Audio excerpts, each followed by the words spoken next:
Okay, so get ready because today we are deep diving into The Coming Wave by Mustafa Suleyman. Oh, this is a good one. It is. We've got his book, of course, and a couple of critical articles, plus all of our notes and highlights and everything. A whole lot to unpack. Yeah. But I think the mission here is, well, just imagine a world Yeah. where robots are just as common as cars are now. Wow. Like diseases can be cured with just a few lines of genetic code. Like it's just part of everyday life. And where the line between the real world and the virtual world Yeah. is so blurred it's practically gone. It's like we're living in a movie. That's the wave of technology that Suleyman is talking about. It's mind-blowing to think about. And we're going to break it all down. Yeah. The forces driving this wave, like artificial intelligence, synthetic biology, All the big ones. and most importantly, what it means for us as humans. The human element is key. It is. Yeah. So, Yeah. Suleyman, the co-founder of DeepMind, Right. he's not just talking about incremental advancements in technology, like a slightly faster phone or a new app. He's going way beyond that. He's arguing that we're about to see a complete power shift in society. Total paradigm shift. Yeah, and he says we're on the edge of this new era driven by converging forces, Yeah. like AI robotics, advanced robotics, synthetic biology. It's like all these separate streams are coming together to form this massive river. And it's moving fast. Yeah. Rapidly. And he compares all of this to other general-purpose technologies from the past. Oh, I like that term, general purpose technology. Yeah, like flint tools, back in the day. We're back to the basics. Or the internal combustion engine. Which changed everything. Yeah, and these types of innovations, Yeah. they tend to follow a pattern. Okay. Widespread adoption first. Right. Everyone wants the new thing. Then constant improvement. They get better and better. And then eventually they become so essential that we can't imagine life without them. It's hard to picture life without cars now. It is. Yeah. But the thing is, the coming wave is happening so much faster than anything we've seen before. That's what's both exciting and scary about it. It's like everything's on fast forward. And he even traces this trajectory of how these technologies spread. Okay. And he highlights how things like AI and gene editing are getting cheaper and more accessible. At an insane rate. It's crazy. And he argues that controlling these advancements might actually be impossible. Like, remember how the Ottoman Empire tried to ban the printing press? Oh, yeah. They wanted to hold on to control. And how about society's, inability to resist the allure of the automobile? Even with all the downsides, we became car dependent. These are just two examples Right. of how technology just has this inherent tendency to proliferate. It's like a force of nature. And that makes you wonder, Yeah. is my phone going to be obsolete before you even finish paying it off? Probably. But seriously, Yeah. why should we even care about this unstoppable wave? Okay, good question. What are the stakes here? Well, look at the smartphone, right? Okay. It went from like a luxury item to a global necessity in a few years. It's crazy how fast that happened. Now imagine that happening with AI or gene editing. Oh, wow. The stakes are incredibly high because the speed and the access Yeah. that makes containment almost impossible. We're just along for the ride. In a way, Yeah. but that means we need to be prepared Prepared for what? for the implications, good and bad. The good, the bad, and the ugly. Exactly. Okay, so trying to stop progress is a lost cause. Pretty much. But before we even get to solutions, Yeah. we need to understand the problems. Right, break it down. So let's dive into one of the big ones. Okay, hit me. Artificial cognitive intelligence, or ACI. ACI. What is this exactly? It's a mouthful. Is this like the Terminator stuff we see in movies? That's what everyone thinks of. Right. Yeah. Not exactly. Okay. Suleyman actually pushes past all the hype about superintelligence and consciousness. Which is refreshing. It is. Yeah. He focuses on ACI as the very real and rapidly developing abilities of AI systems. Abilities to do what? To do things that we once thought were uniquely human. Okay, so like what? Like writing poetry. Oh, wow. Or composing music. Or Are robots coming for my job? Maybe. I'm only half joking. I know, right? It's a little unnerving. It is. But we're talking about AI that can generate human-quality text, create images, solve complex scientific problems, Like it's a whole other level. and even make strategic decisions. No way. Remember AlphaGo, Refresh my memory. the AI that beat a Go champion? Oh, yeah, I remember that. By coming up with strategies that no human had thought of in thousands of years. That's insane. That was just a glimpse of ACI's potential. Okay, I'm officially a little scared now. I get it. It's a lot to take in. So we've got these super powerful technologies Right. spreading faster than ever before. Uh-huh. And AI is getting smarter every minute. Exponentially smarter. What could possibly go wrong? That's the question, isn't it? Yeah. And that's where the dual-use dilemma comes in. Okay, I've heard of that. A lot of these technologies, Yeah. AI, synthetic biology, you name it, Uh-huh. they have both beneficial and harmful applications, Well, that's a problem. which makes containment even more complicated. So you're saying the same AI that could help us cure cancer could also be used to create some supervirus. That's the scary part. That's chilling. Hmm. Can you give me like a real-world example of this dual-use problem? Sure. Take CRISPR, for example, What's that? the gene editing technology. Oh, yeah, I've heard of that. On one hand, it has the potential to cure genetic diseases, revolutionize medicine. That could be amazing. But on the other hand, Uh-oh. it could be used to engineer dangerous viruses You're kidding. or even create designer babies. Oh, wow. Talk about a moral tightrope. Right. So we can't stop these technologies, and they can be used for good or evil. That's the dilemma. That just sounds like a recipe for disaster. It's a serious concern. Yeah. And Suleyman says that the traditional approaches like regulations or treaties might not be enough. They're not going to cut it. Not with the speed and complexity we're dealing with. So if governments can't control it, who can? That's the million-dollar question. What's the solution here? Well, Suleyman says it's not about giving up. Good. He outlines a multi-pronged containment strategy. Interesting. And one of the most fascinating parts is his argument about the fragility of the nation-state system. Wait, what do you mean fragile? Well, think about it. Okay. The rise of corporate power, Yeah. the spread of disinformation, cyber attacks. All happening right now. These are all forces that are eroding trust in institutions and challenging the power of nation-states. So it's like technology is creating a world where borders don't matter as much anymore. Exactly. And power is shifting away from governments. To some degree. Is he saying that nation states are becoming powerless? Not necessarily, but he's saying that the system as we know it is struggling to adapt. To keep up with the pace of change. Exactly. And this could lead to a power vacuum, Okay. where corporations, individuals, even algorithms themselves could have way more influence. So are we all headed toward some cyberpunk dystopia ruled by mega corporations and rogue AI? That's a question we'll explore as we delve into Suleyman's containment strategies. Okay. But remember, the future isn't set in stone. There's still hope. There are paths we can take to ensure a positive outcome. Okay, so spill the beans.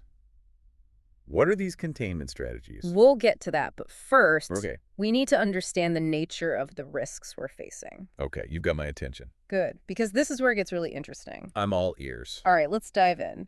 It's not always about some evil mastermind, you know?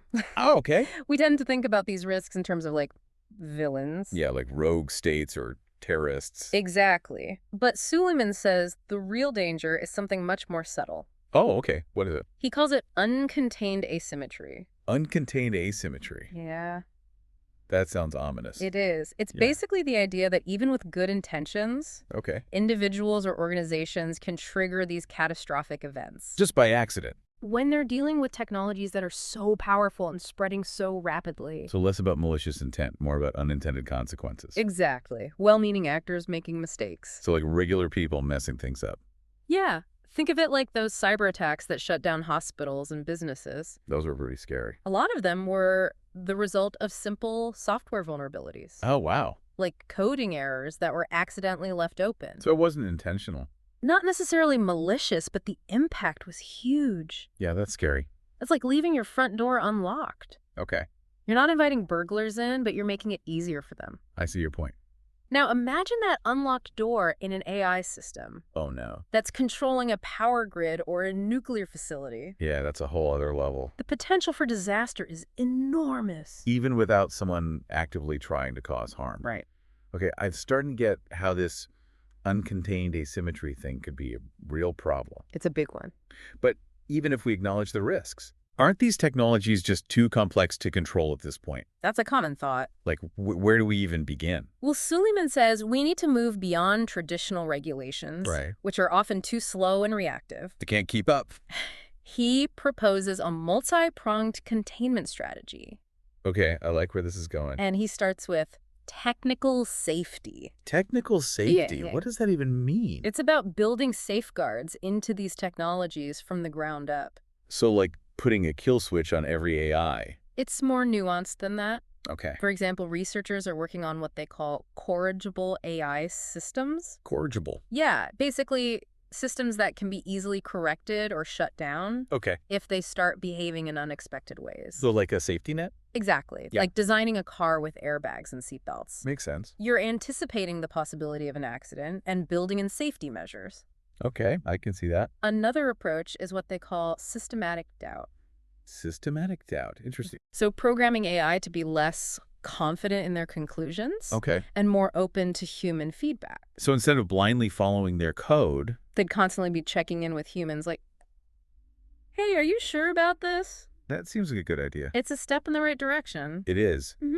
But even with those technical safeguards in place, Right. regulations still play a role. Absolutely.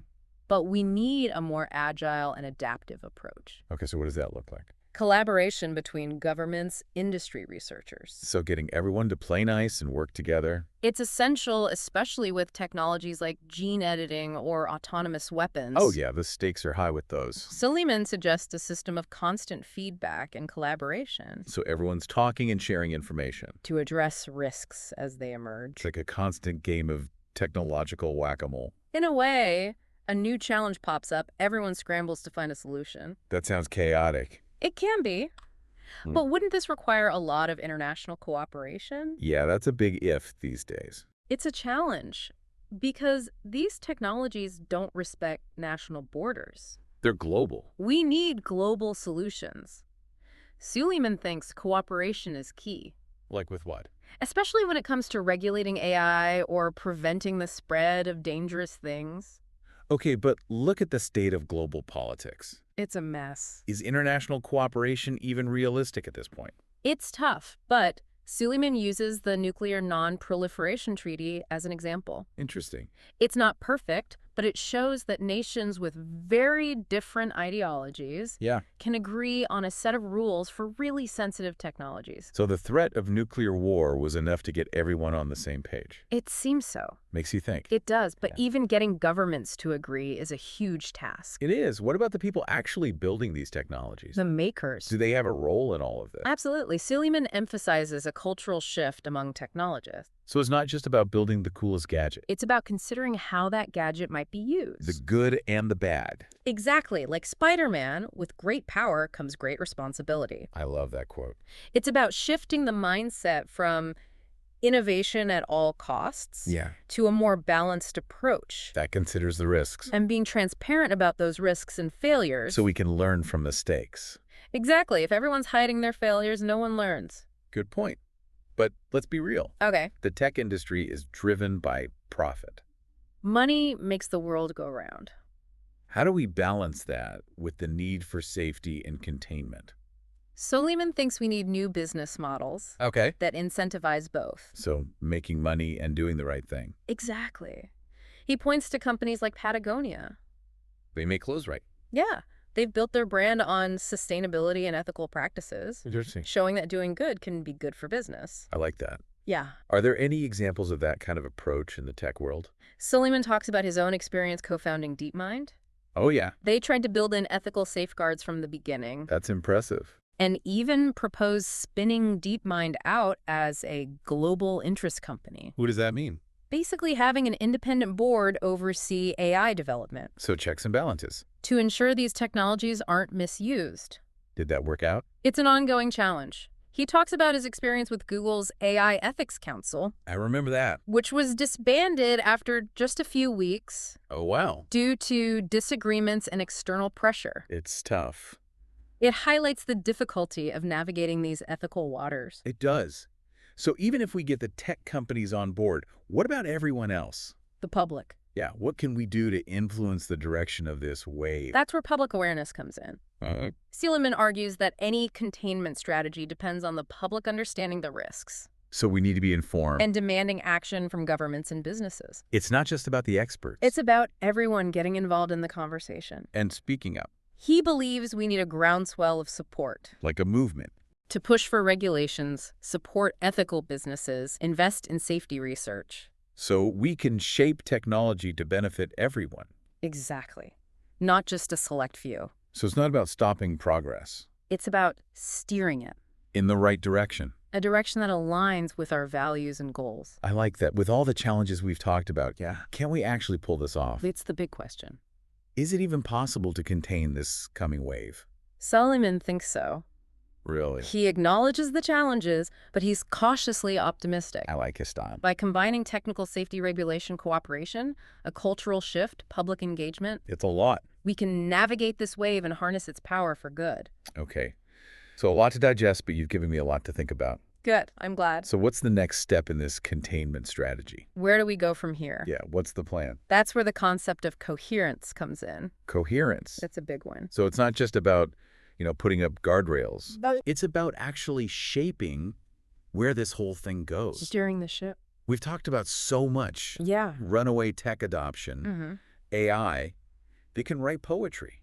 It's wild. But how do we make sure all of these containment efforts actually work together? That's the key, isn't it? It is. Is there some way to make sense of this whole web of solutions? Right, because it can feel really overwhelming. Yeah. It's a lot to take in. And that's where Suleyman brings in this idea of coherence. Coherence, okay. It's about making sure all these efforts, Yeah. the technical stuff, the regulations, the cultural changes, they all need to be in sync, working together. Or like pieces of a puzzle. Exactly. It requires planning and foresight. Which is sometimes lacking. Often lacking with technology. We tend to just jump in head first. Yeah, he compares it to building a house. Okay. You can't just focus on one part, like the foundation or the roof, Everything needs to work together. for a strong, resilient structure. Okay, that makes a lot of sense. But who is the architect of this house? Good question. Who's going to make sure all these pieces actually fit together? That's the challenge. And Suleyman doesn't pretend to have all the answers, Of course not. but he does offer some concrete suggestion. Okay, I'm listening. He proposes a new kind of global governance, Global governance. one that can handle these technologies that cross borders. Because that's the thing. They don't stop at any one country. He envisions something like a global council on technology, Interesting. bringing together experts from all over the world Okay. to set international standards. So kind of like a UN for technology. Yeah, but it would need to be much more agile and responsive, Than those big organizations. and it would need real authority. to actually enforce the rules. That's crucial. It's a tall order. It is. But he thinks it's essential. If we want to actually address these challenges, So global cooperation is a must. it's a big one. Mm. What else? Yeah, what else? Research is key.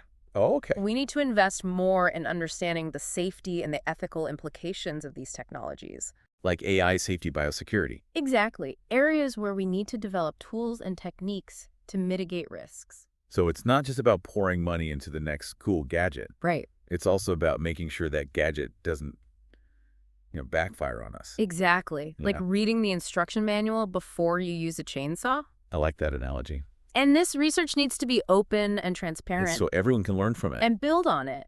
And speaking of learning, What about education? education is huge. Because we need to be informed. We need to start educating people about the potential benefits and risks of all this tech. So they can make informed decisions Exactly. And equip them with the critical thinking skills they need to navigate this world. to participate in the conversation about the future. It's not just leaving it to the expert. It's about giving everyone the tools to understand and engage. But with all the doom and gloom scenarios we've been talking about, It can get heavy. is there any reason to be optimistic? I think so. Okay, good. Can we actually steer this wave in a positive direction? That's the hope. Suleyman believes we can.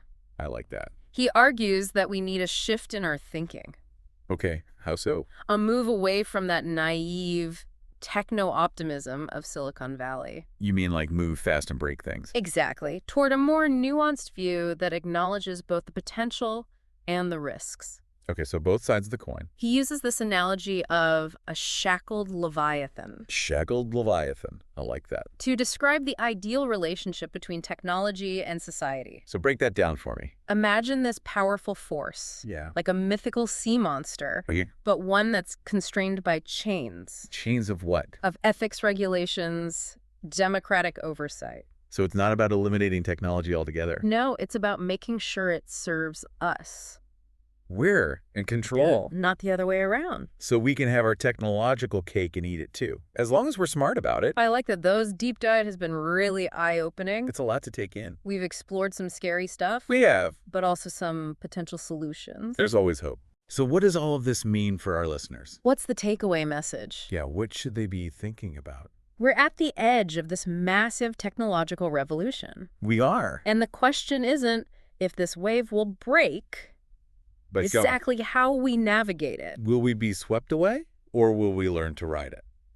The answer depends on the choices we make. Today, right now. It's up to us. This has been a whirlwind tour of the future. It has. A little terrifying at times, I get it.